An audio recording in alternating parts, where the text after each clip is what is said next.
Eu quero falar para vocês, como eu já tinha anunciado, que o Rogério iria entrar aqui, o tempo é dele, à vontade, e trazer as últimas do que está acontecendo na Armênia, mas com um ataque covarde desse grupo anglo-saxão sionista, que é a base de tudo isso aí, a base de todos os males que nós temos atualmente, tanto na Ucrânia, quanto na Armênia, quanto em qualquer região conflituosa do planeta, até aqui mesmo.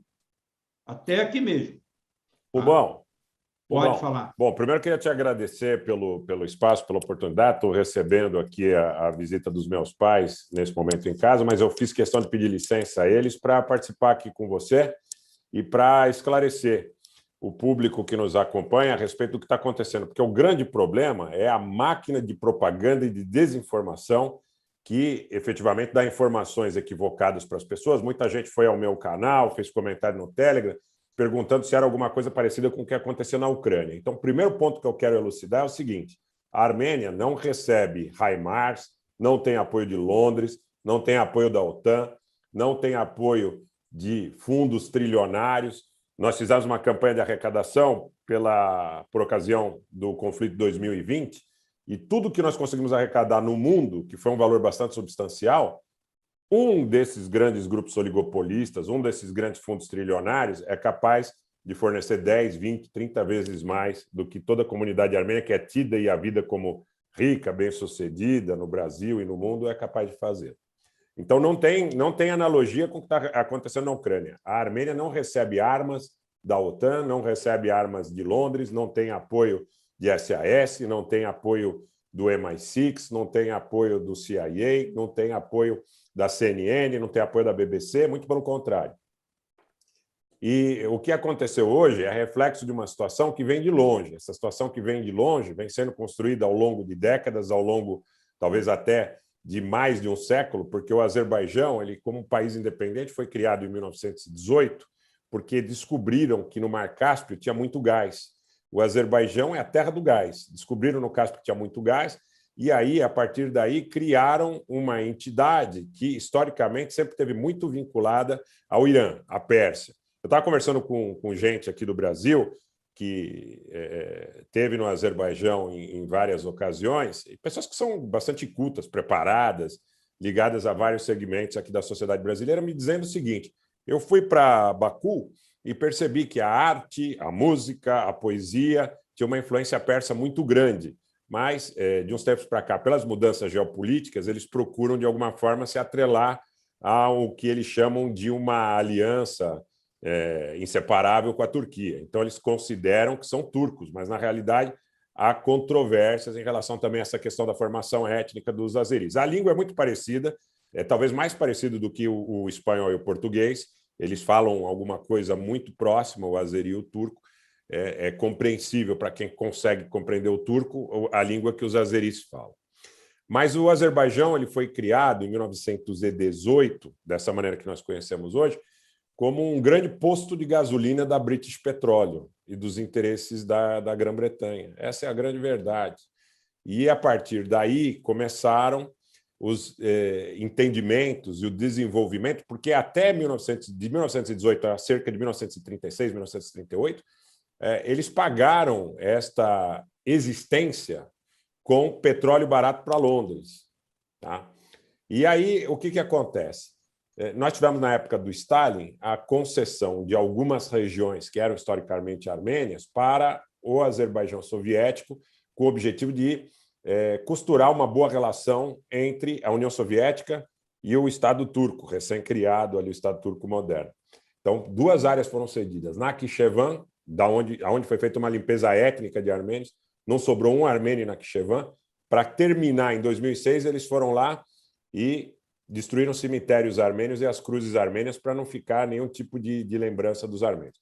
E a região de Nagorno-Karabakh? Nagorno-Karabakh tem pelo menos 3.000 anos de história armênia. Tem uma matéria lá no blog do Albert, no Velho General, de uma amiga nossa que chama-se Angela Manatsakian, formada na Universidade de Moscou. Ela mostra ali, tintim por tintim, que o Nagorno-Karabakh entra no jugo soviético e sai sob as leis soviéticas.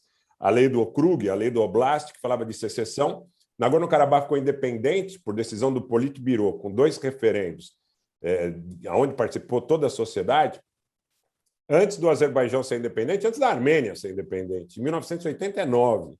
Tá? Bom, isto posto, os conflitos que começam, para a gente fazer um corte aqui, né, para não tomar muito tempo, eles conflitos que... Fica à vontade, Rogério. Valeu, bom. Esses conflitos têm 2 períodos, têm 2 marcos importantes. Um é aquela guerra que acontece de 1988 a 1994, quando o Azerbaijão tenta suprimir essa independência do Nagorno-Karabakh. Naqueles 6 anos de conflito, os armênios prevaleceram e controlaram, além do Nagorno-Karabakh, 7 províncias do Azerbaijão no entorno, que era uma área de segurança. Pois bem, depois disso, conflitos esporádicos aconteceram a todo tempo, mas nunca houve a possibilidade do Azerbaijão prevalecer, porque a Armênia tinha governos fortes. A Armênia tinha governos fortes, entre eles governos do Kocharian, governos do Sargsyan, governos fortes do Bako-Sarrakian em Nagorno-Karabakh. E aí, de repente, em 2018, aconteceu na Armênia alguma coisa parecida com o que aconteceu em outros países da África Árabe, que aconteceu no Brasil em 2013, com o que aconteceu na Ucrânia em 2014, que foi uma revolta contra a corrupção. Então, tudo que eles alegavam, eu já disse isso em inúmeras oportunidades, tudo que eles alegavam era que o governo era corrupto, que o governo era militarista, que o governo era machista, que o governo sujava o rio, que o governo, quando explorava ouro, prata, minério, ele colocava dejetos na natureza. Então, era um governo que atentava contra o meio ambiente, que atentava contra a ordem civilizada. É assim que eles chamam. E convenceram parte da população com conteúdos impulsionados, com organizações não governamentais, que era melhor ter um governo democrático. E colocaram um sujeito que está à frente do governo até hoje e que mostrou que não tinha o pulso, o carisma, a força e talvez a vontade de enfrentar os desafios, que não são poucos naquela região, os desafios são grandes. Pois bem, em 2020 o Azerbaijão lançou uma ofensiva, onde a mídia informou uma situação, e a gente sabe, porque eu conheço muita gente que esteve lá, pessoas que estiveram lá, não só armênios, como voluntários armênios da diáspora que estiveram lá. E eles disseram o seguinte, que muitas áreas nas quais eles lutaram durante 44 dias foram concedidas numa canetada a partir desse acordo tripartite por decisão também do governo da Armênia. Pois o próprio Ilham Aliyev ele diz o seguinte, que em Karabachar, que é uma região montanhosa, uma região de difícil acesso, eles não iriam entrar em anos. Só que o primeiro-ministro da Armênia deliberou que era interessante entregar Karabachar. Não sei se ele foi pressionado por oligarcas, por interesses externos, não sei. Tá? Mas aí o que acontece? A Armênia ficou vulnerável, porque ela entregou o colchão de segurança da Nagorno-Karabakh e as fronteiras com o Azerbaijão ficaram permeáveis, ficaram mais vulneráveis.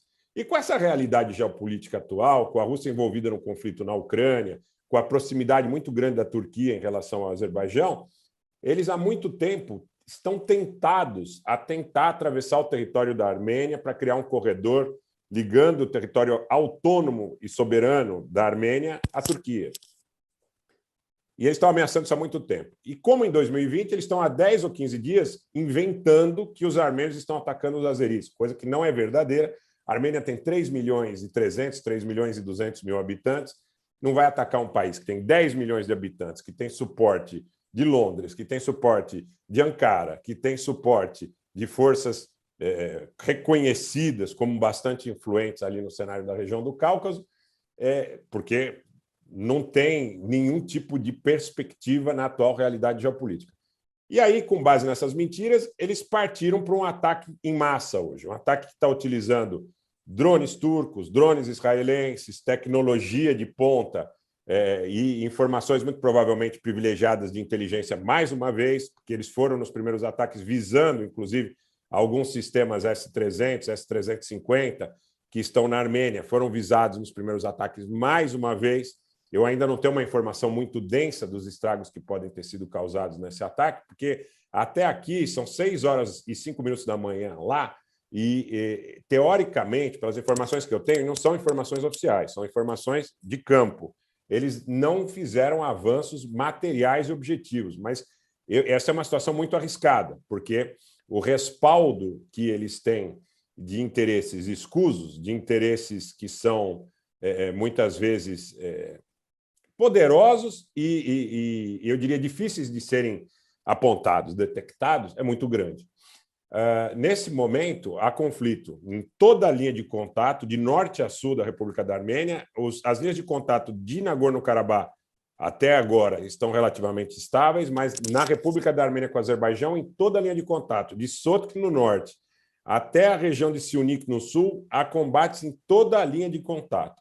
E eles utilizaram artilharia, utilizaram tochkas, utilizaram mísseis com lançadores múltiplos de foguetes, utilizaram mísseis também. Eu tenho informação que eles já utilizaram mísseis terra-a-terra também nessa ofensiva.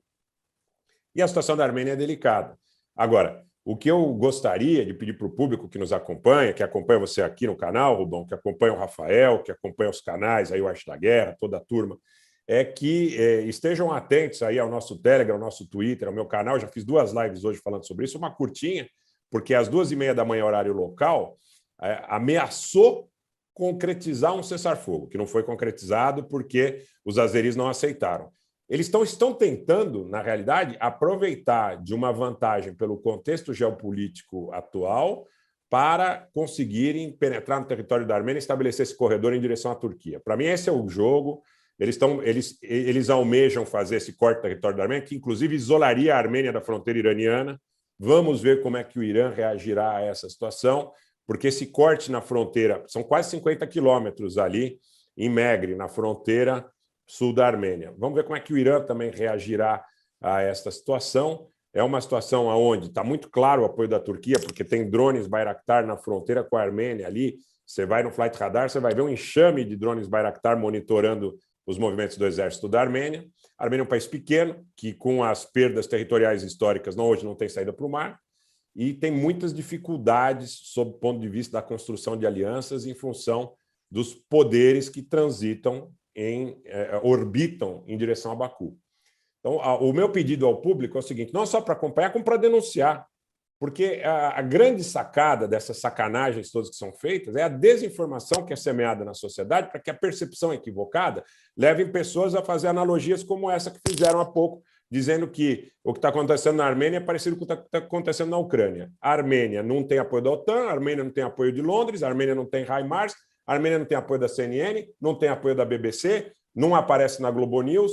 Eu até agora não vi uma palavra na Globo News, então são comparações... E a Armênia não provocou nenhum morticínio de outra etnia dentro de suas fronteiras? Não, ao contrário, Rubão. Ao contrário. Eu, por exemplo, eu sempre falo... Eu conto isso. Sem dúvida, eu conto sempre isso. Eu digo, olha, eu sou descendente de armênios que são sobreviventes do genocídio perpetrado pelos turcos otomanos. Nem todos sobreviventes, porque, por exemplo, eu sempre conto isso, não há problema nenhum em relação a isso. Meu bisavô Sarkis, que era pai do meu avô paterno, ele foi queimado vivo na frente dos filhos. O meu avô Garabete, ele contava isso, ele tinha 7, 8 anos de idade, ele disse que os filhos foram obrigados a assistir o pai sendo queimado, porque o pai era como 3 dos meus 4 bisavós foram fedaíns. Eles foram, tanto em Zeytun, em Mush, em Sassun, em Marash, foram fedaíns. Meu bisavô Levon, meu bisavô Panos e meu bisavô Sarkis eram fedaíns. E meu bisavô Sarkis não sobreviveu, não chegou ao Brasil. Meus outros 3 bisavós chegaram, graças a Deus, ao Brasil e viveram aqui. Mas os armênios foram mortos, 1,5 milhão de armênios. Então, quando eu conto a história do meu bisavô, eu quero remarcar que é o seguinte, eu não estou contando a história que eu ouvi dizer. Eu não li em livro. Eu estou contando a história que foi contada pelo meu avô, que tinha 7, 8 anos de idade, quando testemunhou essa cena. E ele não foi morto só, meu bisavô Sarkis. 4 irmãos homens dele foram mortos juntos, porque foram capturados e eles decidiram não capitular, porque deram, segundo eles, contava minha bisavó Navarro também, a oportunidade deles se entregarem e serem adesistas. E eles diziam, nós não vamos ser adesistas porque tem um princípio que, para mim, norteia a minha vida, que chama-se lealdade, que é a única coisa que eu acho que é importante em relação à herança que eu recebi deles. Né? Ou a mais importante, honestidade, ética também. Mas lealdade. Quem não tem lealdade, não tem nada. Um cara que não é capaz de ser leal não é ninguém na vida. Né? Então, a pior espécie, a pior raça que tem é o traidor, é o lesa-pátria. E eu aprendi isso com a experiência dos meus avós. Eu acho que esse é um exemplo. Tem duas etnias naquela região ali que são notórias por essa prática, né? É quase a mercadoria que eles têm. Parece que eles não têm outra coisa. Infelizmente, a gente viveu esse reflexo desta, vamos dizer, desta qualidade ou dessa virtude de não ser adesista, com muita gente pagando pela própria vida. Como o próprio hino da Armênia diz, que o homem morre uma vez só. Então, se o homem morre uma vez só, ele tem a opção de escolher ter ou não dignidade. E eles escolheram ter dignidade. Então, eu queria pedir muito para as pessoas acompanharem, para depois não serem seduzidas, porque daqui a pouco a Rede Globo vai dizer, a CNN, a BBC vai dizer, vamos pedir para as partes contenção. Não há equivalência entre as partes. Você tem ali um Estado que é opressor, oportunista, em razão de um contexto geopolítico circunstancial e momentâneo, e um Estado que está sendo agredido, que não está pedindo absolutamente nenhum tipo de vantagem, está pedindo apenas para que possa viver em paz nas terras que são ancestrais. Gente, é isso. Então, peço para vocês acompanharem o trabalho que a gente está fazendo. Acho que a grande maioria do pessoal deve estar envolvido aqui no Geoforça, no Arte da Guerra, com o Rafael na Nova Resistência, no meu canal. Hoje o Velasco não está, né? Hoje não. Velasco é o único vencedor até agora da guerra da Ucrânia. Depois a gente conta. Tá bom. Então, vamos mandar um abraço para o Velasco, já imagino. Vamos mandar um abraço para o Velasco também. E provavelmente o Velasco está ocupado com outras questões geopolíticas, geoeconômicas, e aí mais... O lado mais telúrico da coisa. Exatamente. Deixar um abraço para ele também, que ele vai assistir depois. Te agradecer, Rubão, agradecer ao Rafael aí pela presença, pela postura, porque às vezes a gente não tem oportunidade de dizer isso, mas ele sabe, você sabe, quem me conhece mais de perto sabe da minha posição em relação a esse aspecto da lealdade. Lealdade é a condição sine qua non na vida.